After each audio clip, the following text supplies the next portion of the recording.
I think the first Sonic game I ever had serious exposure to was Sonic Heroes. I don't remember it being some transformative gaming experience, but there was a comfort or familiarity with the franchise that's hard to define. It's like it was always there, always had some presence in my childhood, whether I realized it or not. Sonic the Hedgehog is one of the most important and influential franchises in gaming history. Regardless of the critical reception or popularity of the franchise's biggest titles, there's very few video game characters that can reach similar levels of fame and recognition as something like Super Mario Bros. Sonic's also a franchise that, like other major IP, can be hard to define clearly, since it's evolved and gone through so many different iterations of games, TV shows, decades of comic books, and now Hollywood-produced films. It's impossible to have any discussion regarding the health and state of Sonic the Hedgehog because that perspective changes drastically every 5 or so years, and the answer you get depends on who you're asking. There's very few fan bases that are as diverse and divisive as the Sonic fanbase. One fan's glory days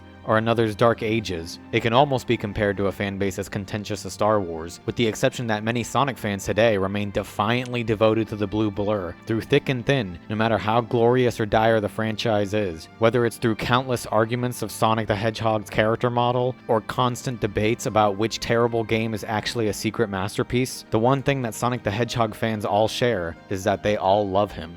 I am a casual Sonic fan. I'm far more tuned to the character and games than the average gamer, but I'm nowhere near an expert. Of all the mainline platforming games, I've played just under half of them, so take that into consideration when you listen to my perspective of Sonic and the franchise. I'll be focused on the titles that I had personal experience with, so I'm not going to be delving too much into his early 2D glory days or many of the handheld games. I wasn't there to experience it. For me, his glory days started with Sonic Adventure. I'm speaking as a fan of all games, not just Sonic, and I feel it necessary to reminisce a little about what the franchise has been through, where it's at now, and most importantly, where it's going, and where it deserves to be.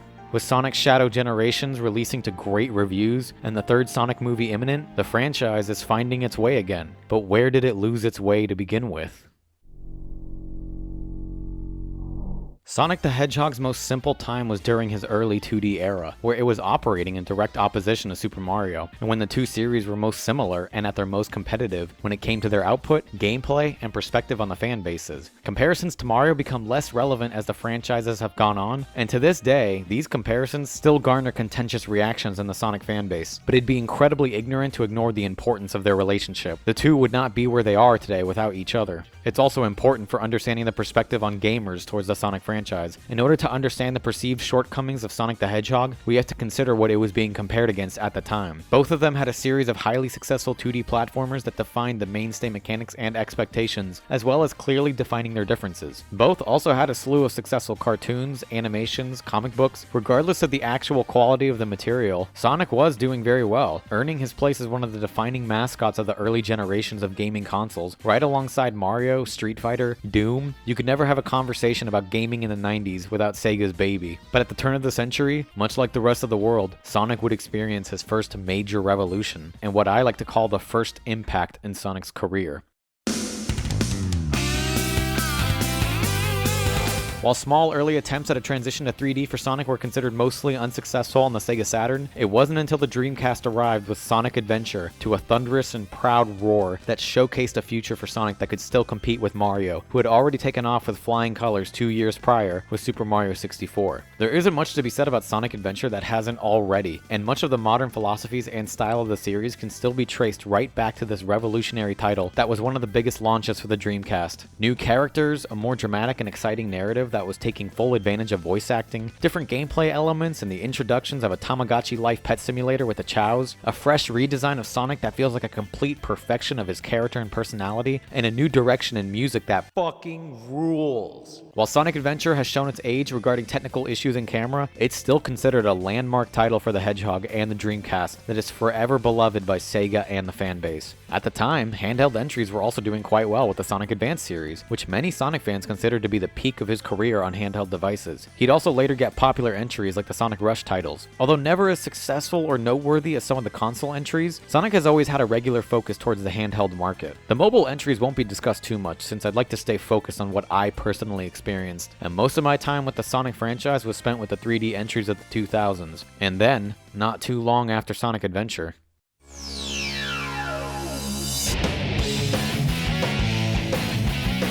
Sonic Adventure 2, acting as a swan song of the Dreamcast and coinciding with the franchise's 10th anniversary, released to critical acclaim. Thanks to the impending death of the Dreamcast at this point, it quickly saw a re-release on GameCube as Sonic Adventure 2 Battle, which is still one of my favorite cover arts for a Sonic game ever. And while it couldn't touch the heights of Sonic Adventure with its initial launch sales, Sonic Adventure 2 still did very well considering the sales of the Dreamcast at the time. With a more traditional, level-based approach to the game similar to the early 2D entries, introducing brand new characters like Rouge the Bat, Gerald Robotnik, and Shadow the Hedgehog, Sonic Adventure 2 still stands proudly for many players as the greatest entry in the series, and the entry that future Sonic games are still compared to. My opinion on anything doesn't matter, but also at the same time I am correct about everything ever, and Adventure 2 is still far and away the best Sonic game. The music is one of the greatest soundtracks in gaming. The narrative is silly and melodramatic and impossible to replicate, but the sincerity of it is charming, and I'm in the minority that enjoys all three gameplay styles. While the Sonic and Shadow levels are the most enjoyable and feel the most creative regarding what Sonic Team wanted to make, the others have some great moments and levels, and replaying Sonic Adventure 2, despite how bullshit the physics and gameplay can be, is always such a treat for me. And that's not even getting into the chows, which every Sonic fan knows as the best feature ever introduced in a Sonic game, and has been sorely missing from the franchise for over 20 years, ever since first being introduced in Sonic Adventure 1. Hey Sega, what the f are you doing? Just give us a fucking Chow Garden again!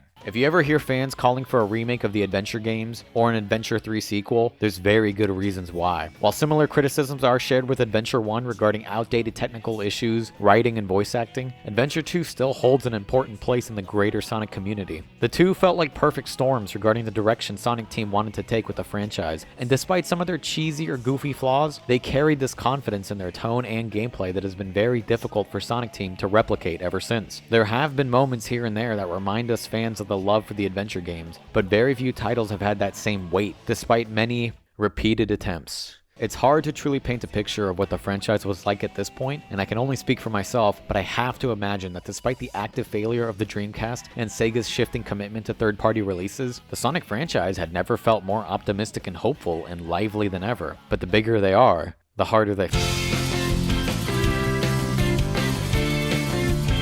With the next generation of consoles comes the next generation of Sonic. We're past the early, awkward transition to 3D now, with other platformers emerging and very much finding their grooves. I think you'd hardly find a more competitive time for the genre than now. Sonic Heroes released as the first mainline Sonic game to fully embrace being a third-party release from the get-go, as well as the true beginning of the 6th generation of console releases for Sonic. And Sonic Heroes landed with a bit of a thud. It was incredibly successful commercially, but critically, there was an air of fatigue and repetition that was starting to creep up on the 3D Sonic entries. While I personally love a lot of things about Sonic Heroes, it does have a major issue regarding repetition within the mission design and level variety, as well as some dicey physics and controls that can hamper the experience until you become accustomed to it. While the first two campaigns are enjoyable, Team Rose feels like a last-minute inclusion, and its design as a tutorial is incredibly misguided, given that the team is placed all the way at the very end of the menu. Team Chaotix, while a fun inclusion for their personalities and story, have very dull levels that will test your patience for Sonic Heroes, especially if you've already completed the first two campaigns. While it isn't as fondly remembered as the first two adventure games, Sonic Heroes still retains a lot of charm, especially in the presentation. The music's incredible, and it's still considered a transitionary game for the franchise, as it was the last game to use this English dub voice cast with Ryan Drummond as Sonic, because now it's time for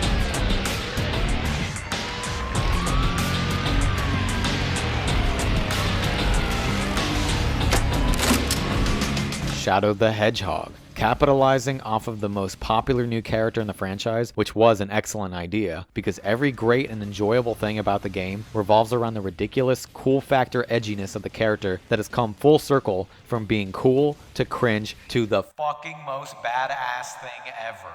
Like Sonic Heroes, Shadow the Hedgehog's presentation and charm gives it a shining, edgy, incredible personality. And similarly to Sonic Heroes, the worst thing about Shadow the Hedgehog is that it sucks.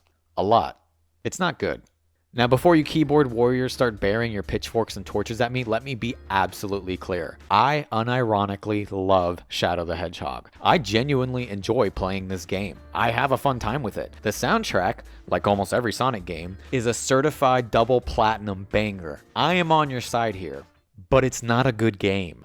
The single biggest issue is that the physics are out of control. Shadow moves like a sports car with a missing steering wheel. His ground speed doesn't match his aerial speed. Everything just feels off. Like some dastardly spiteful ex-Sega employee snuck into the building the night before going gold and f***ed with all the speed and data values to make the game feel so unfun to control. I love the different weapons and extra gameplay mechanics. Having Shadow use guns and ride around in vehicles is so ridiculous I can't help but love it. But compared to the much simpler focus on platforming and action in the previous 3D entries, so much of Shadow feels like a giant mistake in direction and focus. And that also revolves to the game's progression, which involves replaying the story over and over again to unlock alternate paths and endings to get the true ending, similar to Star Fox before it. I like the idea, and for some levels, it works well, but having to replay Westopolis for what feels like 50 times to unlock the true ending is a slog, and it's bad. I'm on your side here. You can love Shadow the Hedgehog to the ends of the earth. I encourage you to make your own hour-long critique about why it's an underrated masterpiece, and I would happily listen. But despite the successful sales for the game, for many critics and fans, Shadow the Hedgehog is just not enjoyable to play. And to ignore the valid criticisms and concerns of players and fans would be unfair to the thought and care that went into the previous acclaimed entries in the franchise, and is unfair to the fans that feel they deserve a better product. It's wonderful to love something despite what others may think. I praise and welcome that line of thinking.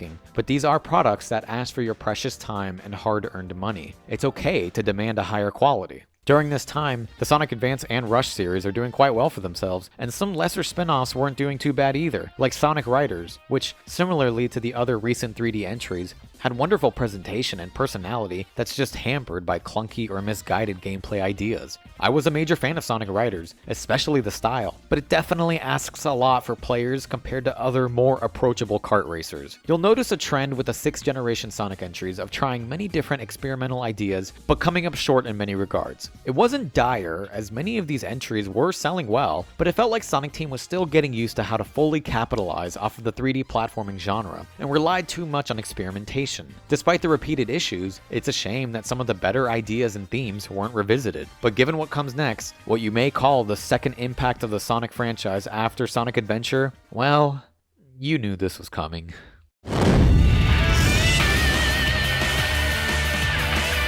I have never played Sonic 06. I won't dwell on this topic longer than necessary since I cannot speak from personal experience, and there isn't much that could possibly be said that hasn't already been said before. It's been talked to death. Sonic fans are sick of hearing about it, so I'll keep this incredibly brief. Sonic 06, in its attempt to fully reboot the franchise from the ground up with a brand new direction and hope for the franchise, setting itself up with such lofty expectations and excitement that even a mediocre product would have been seen as a disappointment. It's a shame then that Sonic 06 wasn't mediocre. For many people, critics, regular gamers, and Sonic fans, Sonic 06 was absolutely terrible. And like I said with Shadow the Hedgehog, if you unironically love 06 and all the things it did, then I genuinely envy you. But it'd be very ignorant and irresponsible to ignore all the valid complaints and criticisms, with issues so widespread that even Sonic Team themselves were aware, given that the game was rushed out to coincide with Sonic's 15th anniversary and the holiday market. No amount of praise and defense can change the fact that Sonic 06, even at its very best, was still an unpolished and incomplete game. If you'd like a look into all the unfortunate issues that Sonic Team faced during development, I highly recommend Matt McMuscle's video on the subject. If you don't know the history of the development, you will be surprised at some of the things you hear, and see that Sega's horrible leadership and mismanagement guaranteed that any talent on the Sonic 06 team would be wasted. Part of the failure of Sonic 06 came from the fact that the dev team was split apart to have developers working on the next Sonic game for the Nintendo Wii, which was originally supposed to be a Wii port of Sonic 06 until it was cancelled, and instead evolved into... Like many of the 3D mainline Sonic games released this generation, I have a lot of love for Secret Rings, especially the setting for the game. Placing Sonic in a fictitious world inspired by Middle Eastern folktales is really inventive, and allows for levels and enemy designs that we've yet to experience in the franchise. But unfortunately, similar to past 3D titles like Shadow the Hedgehog, Secret Rings is just not very engaging as an actual game. The on-rails gameplay is clunky, with any attempt at moving backwards or trying to correct mistakes coming across as very awkward. The story is perfectly enjoyable, although it does contain some strange romantic melodrama that doesn't stick the landing, and given the limited gameplay style with the on-rails missions, Secret Rings left way too much to be desired. Although it was a step up in critical assessment from major outlets after Sonic 06, it doesn't seem to leave a major impression on the fanbase. I don't see Secret Rings talked about all that much. Although personally, the game came with a very mediocre mode that was a clone of Mario Party, that was a major hook for me given my love of Mario Party. And I'm a big fan of Jason Griffith's voice work in the game, especially his line delivery in the final cutscene. My third wish Eraser Jin, you shall live out the rest of time trapped inside your lamp as you were in days of old! At this point in 2007, Sonic the Hedgehog was blasting through releases, with a major one coming out nearly every year since Sonic Adventure 2. And that's not even considering all the handheld titles. It's been a while since we talked about Mario. I wonder what he was doing at this time. I won't dwell on this topic for too long either, but when Sonic was struggling with disappointing release after disappointing release, Mario was shining brightly with what many considered as one of the greatest games of the decade. Super Mario Galaxy was exciting, innovative, with impeccable level design, presentation. I think Super Mario Galaxy has one of the greatest soundtracks ever made, right alongside Sonic Adventure 2. It sold incredibly well, was one of the defining titles for one of the most popular home consoles ever released, and to this day is still regularly argued as one of the greatest games ever made. And that's not even considering the sequel, which is still debated as being impossibly superior to the former. Sonic was certainly struggling at this time, but there was optimism regarding ideas that Sonic Team was attempting. But by and large, if you take any year after Sonic Adventure 2 that a big budget Sonic game released and compared it with the closest major Mario game, you'll usually find that the Mario game either performed better critically or commercially. For whatever reasons, whether it came down to budget, Sonic Team having poor management, expectations, unfair bias for Nintendo, or just downright bad luck, this was a trend that would continue on into the 2010s. I'm not here to take sides. I'm not here to tell you which franchise has the better games or the superior brand. At the end of the day, it's all about your personal tastes and preferences. But the numbers don't lie, and for many casual gamers, they were hearing a very consistent and clear message. When it came to the two mascot platforming titans of the 90s, Sonic was underperforming and disappointing, whereas Mario was thriving. Back to Sonic, after Secret Rings, we're moving on to Sonic Team's next big attempt to recover and revitalize the Hedgehog, with a dual release for the 6th and brand new 7th generation of consoles.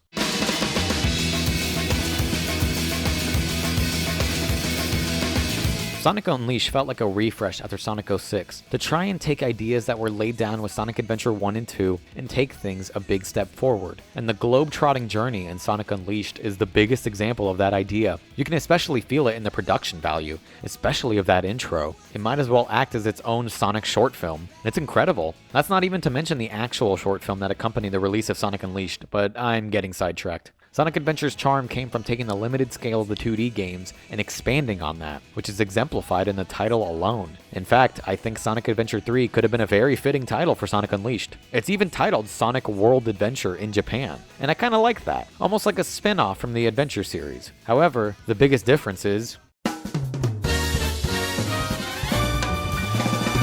any Sonic fan knows about the two primary gameplay styles of Sonic Unleashed. During the day, you get these fast-paced 3D speedy platforming levels that are the absolute highlight of the game, and were so popular and well-made that even to this day, Sonic games still adopt many of the ideas that were founded in Sonic Unleashed, like the boost meter. But during the nighttime, we get the Werehog, which devolves into kind of neat but generic beat-em-up levels that go on for way too long, all backed by the sexiest jazz that could ever fit an elastic, half-werewolf, half-hedgehog creature. For what it's worth, I don't actually mind the Werehog stages, and as repetitive as that jazz music can be, like the rest of the game's soundtrack, it's well produced. I love the contrast between the daytime and nighttime, but I think Sonic Unleashed got out of hand with its ambition.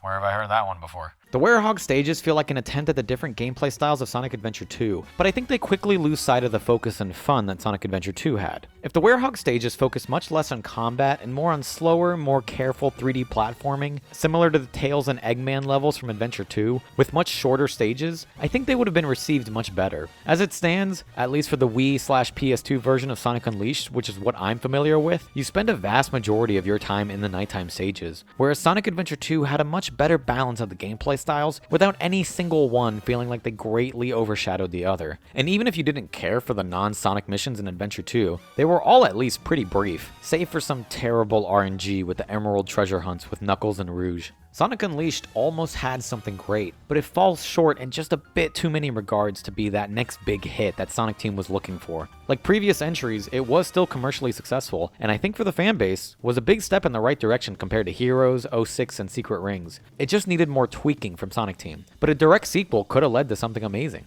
Instead, another year comes another mainline Sonic release. And in fact, the last Sonic game I would play up until returning to the franchise was Sonic Mania and Frontiers. My time with Sonic ended here, on what I would consider, like many previous entries, a great game that was overshadowed by its flaws.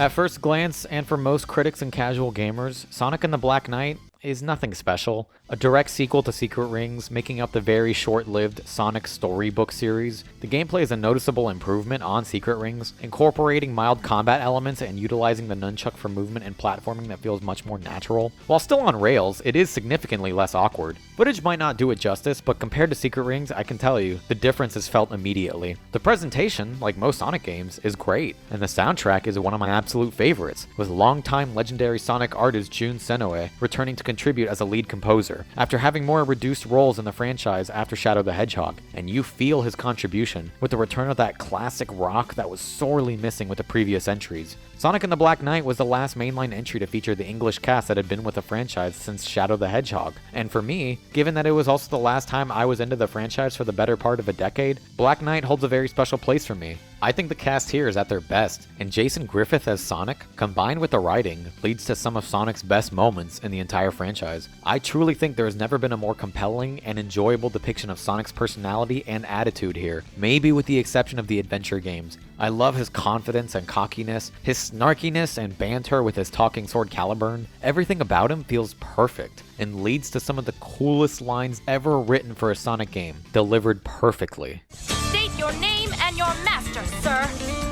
I'm Sonic. Sonic the Hedgehog. I have no master, except the wind that blows free. Sonic and the Black Knight, for me, is one of my favorites of the franchise. The game suffers from similar repetition issues and length as some previous entries. The mainline story is one of the shortest and could be completed in under 4 hours, and the bonus content can be enjoyable but not incredibly engaging, and having extra playable characters only available for the final act of the game feels like a major missed opportunity to capitalize off of gameplay variety. You'll never hear me try and convince you that Sonic and the Black Knight is some underrated masterpiece. Like its 3D brethren before, it shares similar shortcomings. And at this point, many Sonic fans and regular consumers were starting to feel death by a thousand cuts with a blue blur. One mediocre or even horrendous game is forgivable, but mild disappointment after disappointment just started snowballing into apathy for many fans. But for me, I love a lot of what this game is and what it tried to be. And it feels like, despite Sega's redemption arc that would start after Black Knight, there's a magic and charm to this game that I feel like Sega has never been able to fully recapture. I think many fans feel the same way. It even has the last use of It Doesn't Matter, which was considered Sonic's theme song since Sonic Adventure. It was never about chivalry for me. I just gotta do what I've gotta do. That's all. Sonic! Sonic and the Black Knight felt like the end of an era that started with Sonic Adventure. It was a road that had the highest highs of the franchise, but also the absolute lowest lows. And from here, Sega and Sonic Team knew that it was time to reconsider how to approach Sonic, and to move towards a new era. This was the time for Sega to begin experimenting and focusing their efforts on tried and true formulas, which started with Sonic the Hedgehog 4, which, despite the number implying it being a mainline entry for the franchise, felt much more like a smaller homage to the classic 2D games rather than the next big thing. In fact, the game initially started as a mobile phone exclusive before later changing to release alongside consoles as well. No, I'd say that the next big step for Sonic was in the next mainline console entry, with one last ride for the Nintendo Wii.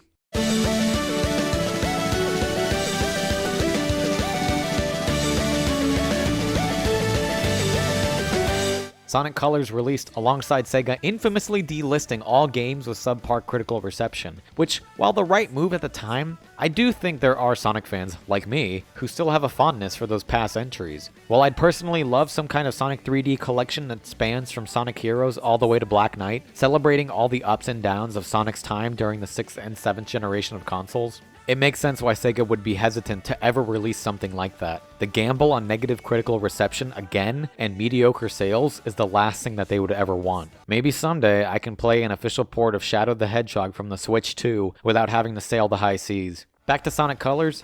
I never played it, but many people did. It was commercially successful, and much to Sega and Sonic Team's delight, it was also critically successful. For many people, it felt like the first big Sonic entry in a long time to trim out a lot of the fat and focus on level design and speedy gameplay. With a brand new English voiceover cast featuring Roger Craig Smith as Sonic, Sonic Colors takes heavy notes from Saturday morning cartoons for its tone and story. While some may look back on this with annoyance, and many were critical of Smith's performance of Sonic, at the time, this was the right move for the franchise. After Colors, we follow up on what some may consider an even bigger victory for Sonic with Generations, a celebration of Sonic's history that combines 2D classic gameplay with 3D platforming and revisits and reimaginings of classic levels and moments from the franchise's history. Like Colors, most of Generations' tone is lighthearted and fun, not worrying about stories of evil scientists condemning the world to destruction or time-traveling eldritch beings, at least for the most part. Generations, whilst receiving some criticism for its short length, was another major step for Sonic in the right direction that I unfortunately never played. Luckily for me, I have the perfect opportunity to correct that. But back on topic, at this point, after Black Knight, very conveniently timed with the brand new English cast, I had primarily taken a step away from the franchise, and it wasn't because of disappointment or apathy, but just at the time, there were more interesting titles that were coming out. The late 2000s and early 2010s were an incredibly competitive couple of years for the gaming industry, and even if Sonic was releasing amazing genre-defining titles, it likely still would have been overshadowed by the competition. That's not to discredit the success of Colors and Generations. To this day, the modding community for Generations is still very strong, but the industry was simply becoming more fierce than ever. Although some may see it as much too late, Sonic Colors and Generations arrived just in time to ensure that the 7th generation of Sonic console games wouldn't end on a whimper, and that positive momentum was very welcome, especially considering how we would start the 8th generation with Sonic's first title on Nintendo's favorite home console. Sonic Lost World was the first mainline step for the team in the 8th generation, and it landed with a meh, but like an optimistic meh. The game looked great, and it mostly played well enough by all accounts, but looking around, it lacked the sauce and personality that previous entries had. I also remember seeing many unfavorable comparisons to Mario Galaxy, and when that's your direct comparison, you can't just settle for decent. You gotta swing for the fences. And unfortunately, Sonic Lost World didn't blow many people away. I think being locked to the Wii U definitely hurt its reputation, but its biggest impact on the franchise came in the antagonists introduced known as the Deadly Six, which were basically bland, gray, blob Saturday morning cartoon villains that fit right in with the personality and style that's been established with Colors. I think it's almost a bit of a running joke in the community how lame the Deadly Six are. I mean, even their name is a less creative version of Spider-Man's Sinister Six. I think Sonic Lost World had enough of a good idea there that could have been refined for a sequel. The more tube-like level designs with interesting parkour mechanics and the return of the Wisps had some promise, but ultimately, much of the game's disappointment can't be explained, so much as felt, much like the frustration from earlier 3D entries like Secret Rings. Sonic Lost World also had a tie-in 3DS title, which Sonic Generations also had. I have no clue on their receptions. I've heard some good and bad, but nothing remarkable. A direct sequel for Lost World could have been a wonderful opportunity for success, but Sonic Team does what they do best and completely restarted from scratch for their next title. But before we go into Sonic Team, we need to take a little detour with a noteworthy spin-off. After Sonic Lost World landed with a quiet thud, impressing no one and having unremarkable sales, well, I guess we got what you could call the third impact of the Sonic franchise. I can only speak from my personal perspective, but I remember when Sonic Boom was first being teased and discussed, there was an actual genuine interest and curiosity among the fanbase of where this new direction would go for the franchise, and a healthy dose of skepticism. Looking back, Sega made it clear that this would be a separate entity from the mainline Sonic titles and franchise, but I remember thinking that Sonic Boom was going to be a potentially exciting new spin that could turn into something big for Sega. And then it came out. I won't dwell on Sonic Boom for too long. I never played it because only about 8 people owned a Wii U. Even now, I still can't quite figure out if Sonic Boom Rise of Lyric is seen as a mainline title for the franchise or a more experimental spin-off like Sonic Chronicles. Maybe its placement in the greater franchise was impacted by the horrible critical reception and commercial failure, but whatever it may be, Sonic Boom did have one major silver lining outside of the Wii U title and several handheld titles. The Sonic Boom cartoon is actually pretty good. It was charming, well written, it doubled as an excellent showcase for the new English cast to strut their stuff. To this day, I still think that some of Roger Craig Smith's best work as Sonic can be found from the cartoon. Get in the hedgehog harness. What? No way! If you tell anyone about this, The next mainline Sonic games came in the pair of two heavily inspired titles, Sonic Mania, a celebration of the 2D games, not unlike how Generations was for the whole franchise, and Sonic Forces, which could only be described as the next mainline proper Sonic title, positioning itself gameplay-wise as a direct sequel to Generations, multi-platform after being locked to the Wii U's prison for years, and looking to reintroduce a story that takes itself more seriously, and introducing a character creator, a long-requested feature for fans. Sonic Mania, led by Christian Whitehead, who was very popular in the community already with earlier work in the franchise, released in August 2017 to critical acclaim, receiving the highest praise of almost any Sonic game of the past 15 years. With gorgeous visuals, a perfect soundtrack by T. Lopes, and stellar level design, the only major criticism that anyone could point to was the reuse of old level themes. Sonic Mania was a huge hit, and I should know, it was the first Sonic game since 2010 that I actually even bothered to play, but it wasn't until years after it released. It's delightful, but you don't need me to tell you that. The levels are incredibly addicting with so many interesting secrets and replay value. The platforming feels perfect but requires a nice degree of skill to master. This game is just charming, and the visuals are top tier. Some of the best sprite work you'll ever find in any game. At this point, I think the worst thing about Sonic Mania is how there hasn't been a sequel yet, to capitalize off of the talent of the team and then focus more on original levels and characters. That seems unlikely, given Whitehead's involvement in his own studio, Evening Star, which launched Penny's Big Breakaway. I haven't played it yet, but I can't wait. It looks like an incredible and wholly original take on 3D Sonic-like platforming. Mania was outsourced to new developers, and I have to imagine that put the pressure on Sonic Team for Forces, which released only 2 months after Mania. Oh shit, here we go again. Before we dive into the very lackluster Sonic Forces, let's do one final check-in with our old pal Mario. At this point, comparisons with Nintendo are almost completely moot. They've been going their separate ways for years now, but Nintendo was also experiencing a bit of a creativity drought with Mario, which they washed away with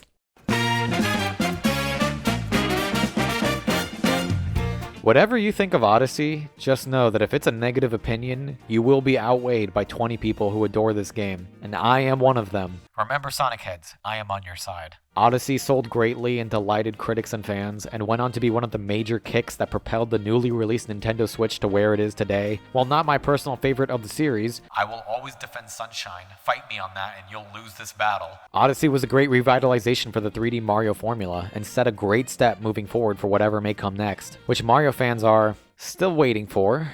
And I'd like to remind you that Odyssey released 2 weeks before Forces, which makes the comparison all the more damning.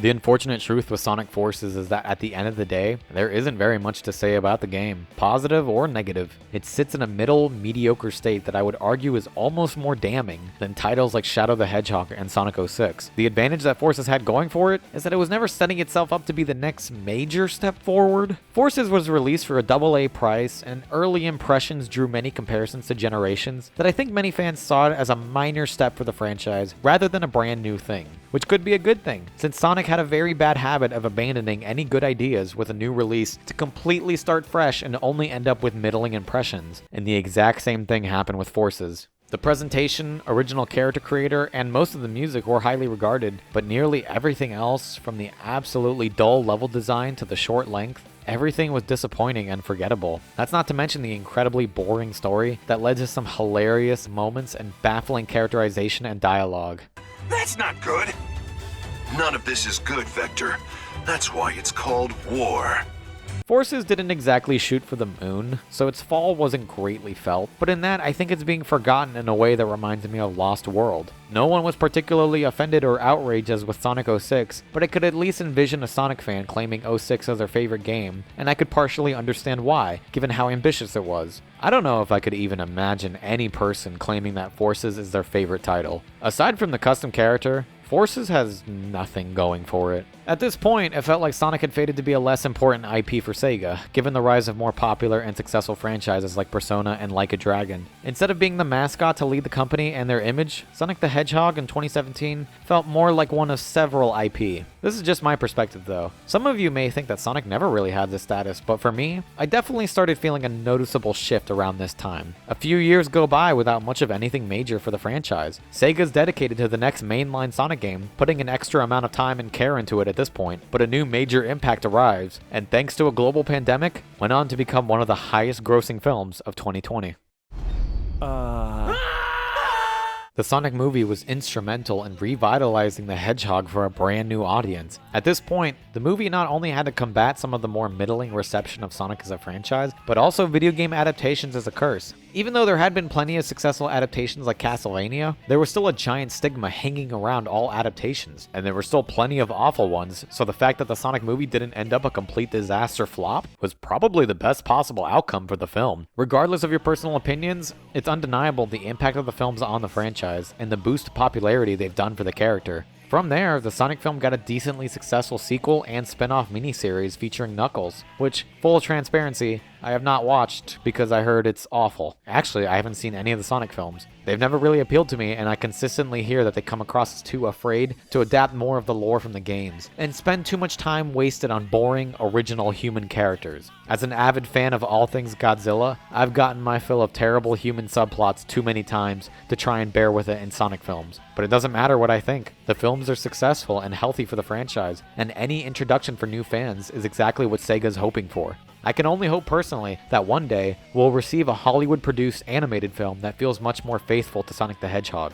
Around the release of the second Sonic film, we received two small titles to round out the end of 2021 and summer of 2022, with Sonic Colors Ultimate, a remaster of the 2011 Wii title, and Sonic Origins, a compilation of the 4 original 2D Sonic titles with additional modes and features. I never got around to either of these, but the general consensus is that they were welcome for the fans, but they had major issues that really needed to be addressed. Some weren't all that surprising, but there was also a strange lack of polish for Sonic Colors Ultimate and broken features or bugs in Sonic Origins that were never present for the original games. While not entirely disappointing, the reception for these titles could have likely been a bit less favorable, if not for the juicy entree that was being freshly prepared by Sonic Team's top chefs.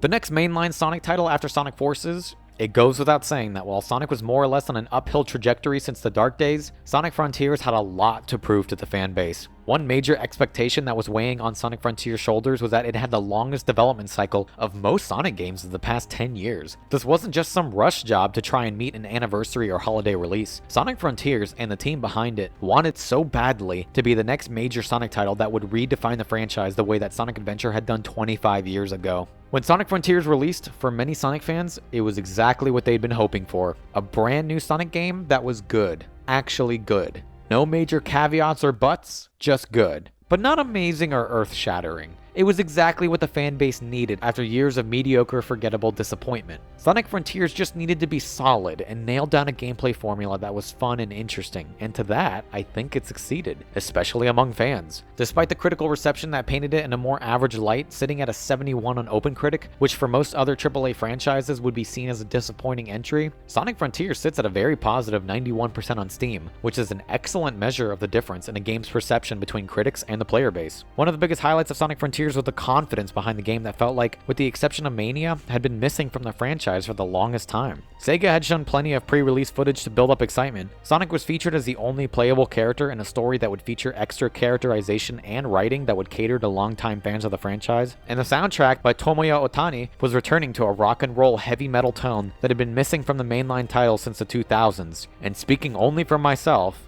it's about time.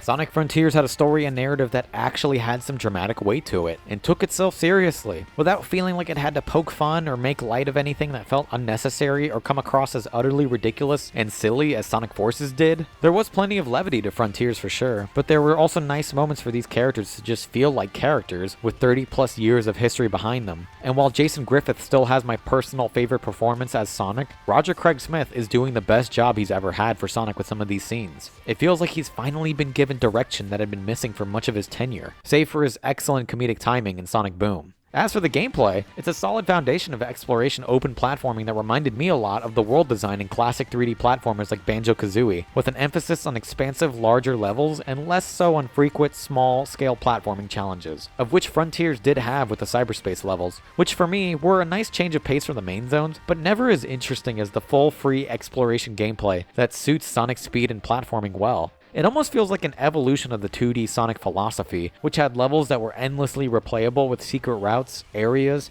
and the collection of the Chaos Emeralds. You can draw a bunch of comparisons between Frontiers and the 2D entries. I can't remember when the last time the Sonic community was left as excited and optimistic with Frontiers, except Mania. Not so much with the quality of the game itself, but with the absolute shining potential. Sonic Team's biggest blunder with the franchise is dipping their toes into great ideas throughout the years, with some of the level design and aesthetic of Sonic Lost World, the character creator of Sonic Forces, the fantasy settings of the storybook series. Yet instead of refinement and polishing with a sequel, Sonic Team would start everything over from scratch and abandon the great ideas without fixing the constant issues that would regularly plague the lesser entries of the franchise. With Frontiers, for the first time since possibly Sonic Adventure, Sonic Team finally understands the quality they've made and the potential for the future. Frontiers received a series of small free updates, including a whole new post-game expansion called The Final Horizon that involves extra playable characters, challenges, and an update to the final boss. And as horribly balanced as some of the content is, the inclusion of any extra love for the game was a welcome treat for all fans. Frontiers, while not amazing from a critical standpoint, was an absolute smash hit for fans and Sega, as it stands having sold over 3 million copies. A year later, sometime around the release of The Final Horizon, Sega also released a brand new 2D entry with Sonic Superstars, which I never played. I heard it was fine. It had decent critical reception, it sits at a mixed 70% on Steam. It seems that the general consensus is while Superstars couldn't reach the lofty heights of Mania, it was far superior to Sonic 4, with a healthy dose of original ideas and fun moments. It wasn't as dull and boring as Sonic Forces, and at this point, following the success of Sonic Frontiers, that was a good enough win for Sonic Team. The only problem is that, similar to the release of previous Sonic games, Sonic Superstars released the same week as Super Mario Bros. Wonder, and while I can't personally compare the two having never played Superstars, I can say Mario Wonder is very fucking good,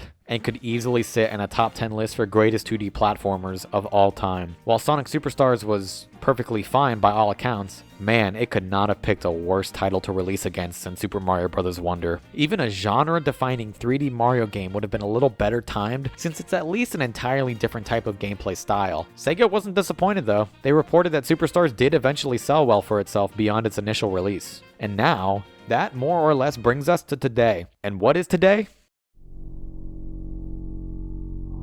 It's been a long time since the Sonic franchise has ever felt so optimistic and positive, with the momentum being carried on the backs of Sonic Frontiers, the Sonic films, and on top of all the goodwill, we have possibly one of the most exciting releases in the franchise with Sonic Shadow Generations, which, given the great fan buzz and current critical reception, is looking to be an absolute smash hit for the franchise. And it's even greater for me, as it's probably the closest thing I'll get to Shadow the Hedgehog 2. Alongside his debut in the third Sonic film, it is the year of Shadow, and I am living for it. Recently, I was lucky enough to attend the Sonic Symphony concert. It had performed in a city near where I live, and the absolute passion and love for Sonic that was pouring from all the performers and fans, the excitement was impossible to match. Not just impossible, but maybe undeserving. No matter how many mediocre games or controversies that the Sonic franchise puts out, no matter how many times Sega and Sonic Team mishandle a giant release, whether by rushing development to meet some arbitrary anniversary or abandoning incredible ideas and potential in favor of just hitting the reset button over and over with disappointing, lackluster direction, Sonic fans will always show up for their favorite hedgehog. I'm not sure whether the franchise deserves the pure love and support that it gets from the fans. Not that it hasn't delivered quality titles and moments. Sonic Adventure 2 is one of my favorite games ever. The era of Sonic titles from Sonic Heroes, Shadow the Hedgehog, Riders, Secret Rings, Black Knight, I adore all of these games and can happily replay any of them. But the fact is that many of the disappointing or failed titles and spin-offs would have sunk so many other franchises. Look at once beloved franchises like Silent Hill, Castlevania, Crash Bandicoot. For a time, Resident Evil felt like it was falling victim to a possible permanent death, were it not for Capcom hitting the reset button with Resident Evil 7. Hell, even Metroid almost fell into a trademark permanent Nintendo hiatus like F-Zero and Mother did, with just 2 mediocre titles. If Metroid had the amount of disappointing releases that Sonic had, it would have died a long time ago. But Sonic fans continue to show up for him. Their love is overwhelming. I think that after all these years beyond the dark ages of Sonic, Sega is finally remembering how to treat him, and they're giving the dedicated, devoted, loyal fanbase the love and treatment that they had been hoping for. Sonic can be defined in many ways, but I think the most appealing thing about him, as a character, is his determination and unyielding, carefree spirit that fights for what he feels is right and whatever he wants. It's his world. his way, and that confident persona is admirable for many people, especially those whom lack that confidence in themselves. That carefree confidence he carries is finally shared with the rest of the franchise. It's nice to see it finally catch up to him.